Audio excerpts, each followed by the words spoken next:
Our world is a beautiful place, a place where we live to be free and happy, but problems will be and always coexist. One of them is domestic violence. According to Arizona, it's not only physical abuse, but all sorts of abuse, verbal, emotional, and mental, in which the abuser wishes to gain power and control over any family member in a home. It's never gone and is always there, as domestic violence can happen in any home in any country. In the Philippines, this has been a long-standing and contentious issue.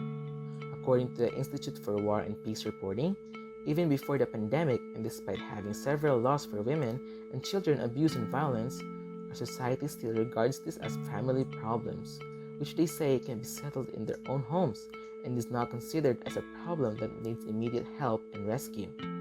According to a survey conducted by the National Statistics Office, 1 in every 5 Filipino women aged 15 to 49 has experienced violence, and even 14.4% of married women and 37% of separated or widowed women experience it. This not only happens to women but also to children, so let us not close our eyes towards this serious problem.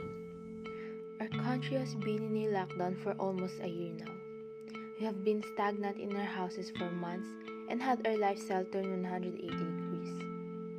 Not only did it cause a lot of financial problems, but it has also increased the rate of domestic violence. The UP Population Institute study commissioned by the United Nations Fund for Population Activities projected around 12,100 cases of physical and/or sexual violence against married women per month due to coronavirus-related quarantine. Even children as young as 5 years old are reportedly forced by their own parents or relatives to perform lewd sexual acts in front of a webcam in exchange for cash from foreign sexual predators as a quick and was deemed as a harmless way out of poverty. According to World Health Organization, the increasing rate of domestic violence and sexual harassment even online during this pandemic is because partners are spending more time together at home. The stress that one feels due to loss of job and fear for their health was also considered as a big factor to domestic violence. Let us put ourselves in the shoes of others, shall we? As the ECQ in Luzon started, Chloe's father lost his job as a factory worker. Since her mother had no permanent job even before the pandemic, their only source of income was when some of their neighbors needed someone to do their laundry, which her mother volunteers to do for a living. As the lockdown continues, her father's personality started to change. He was easily irritated and would frequently shout at his wife and his daughter. One day, he then started to hit them. What you see there? Tell me!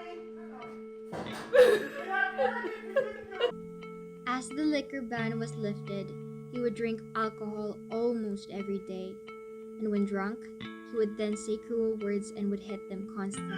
What you see there? Tell me! This happened frequently until there came a time where Chloe and her mother's bodies were seen to be covered in large wounds, bruises, and gashes. They would again and again try to stop him whenever he started to become violent, but unfortunately, they were never successful. Chloe's father then stepped even further as he tried to threaten them that if she and her mother ever decides to report him to the authorities, he would kill them. Sam, her friend, and his family noticed the violence happening in their household. They would always hear shouts, loud cries, and things crashing in their house. And one day, through the windows, he was able to see the real thing, the thing that was really painful to see happening to a friend and her mother. One way to help solve domestic abuse is to gather the courage to speak up whenever you experience this. Yes, it is frightening because the abusers tend to blackmail their victims, and that is what makes it harder for them to report it. But speaking up and reporting is one of the best ways to seek help. If the victim can't report it themselves, remember that they can also ask someone else to do it. If you know someone in this situation, please don't turn a blind eye. go and report it yourself. Also, this happening should never be taken lightly.